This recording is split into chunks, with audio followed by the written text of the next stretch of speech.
Berserk is a dark story set in a world where hope is few and far between. Our characters face constant adversity and challenges on their respective journeys. It is rare for a character to walk away from any of these events unfazed. The characters carry tremendous trauma with them from their horrible experiences, and that of course molds the person that they are, how they think, how they act, and that is exactly what makes them so interesting, so relatable. That is because all of us carry some degree of trauma with us that affected how we behave. Naturally, some carry more than others. Guts has been through a lot. He has been to battles ever since he was a child. He was violated by his adoptive father. He was born out of a hanging corpse even. These things change a person.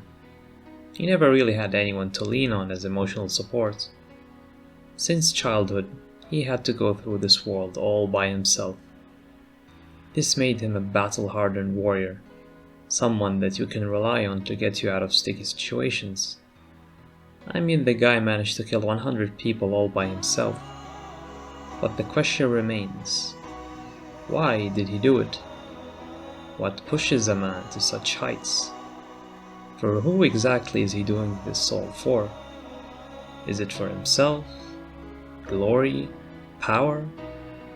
Or could it be something else entirely?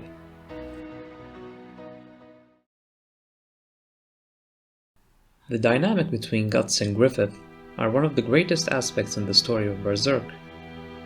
We see in the Golden Age arc how Griffith discovered Guts' talent and challenged him to a sword duel, and it is for this reason that he joined the Band of the Hawks. There he found himself something that he can call a family, a purpose of some sort.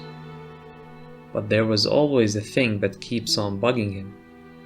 Griffith has one singular goal that he has his eyes on, and that is having his own kingdom one day. That is his dream. That is what drives him. That is what gives him purpose.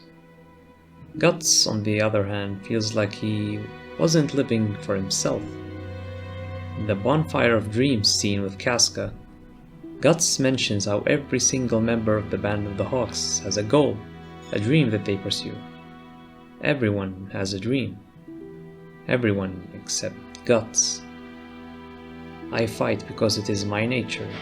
It was the only thing that was ever taught to me, he said. But I personally think it goes a little deeper than this. I like to imagine Guts' reason for moving constantly forward is that he views himself as a protector of this flame. He wants to ensure it never fades away. He has formed a connection with them at the end of the day. They trust him. He is the guardian of this flame.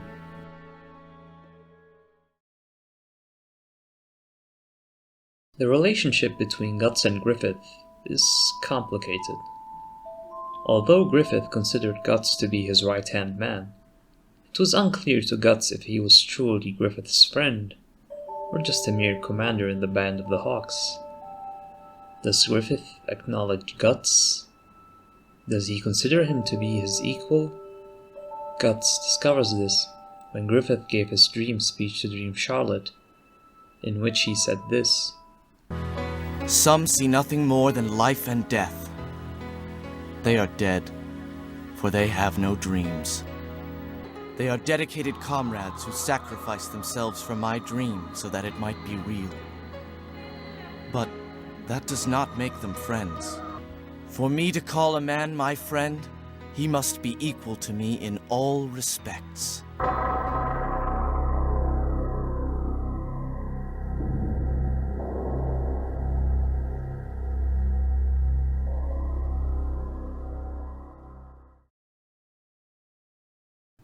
This marked a turning point in Guts' journey, in which he chose to abandon the Band of the Hawks for the sake of pursuing his dream. But Griffith would not allow this to happen so easily. Guts may have his freedom if he earns it, by defeating Griffith, just as it was 3 years ago. Just as it started, It shall end. A duel. This proved Guts that at least Griffith values him to some degree. Griffith thinks in his head. Is your wish to be free of me so strong? No, I will not allow it. I could kill him. No, I cannot allow this. If he will not be mine, his life is forfeit.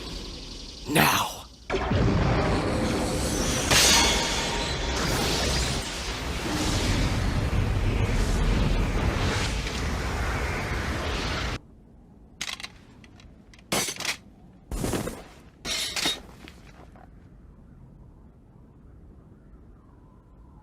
Guts walks away into the distance, without even looking back.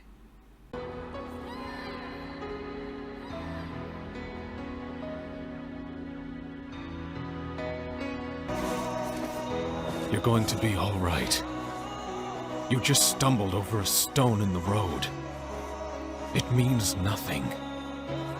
Your goal lies far beyond this, doesn't it? I'm sure you'll overcome this. You'll walk again. Soon.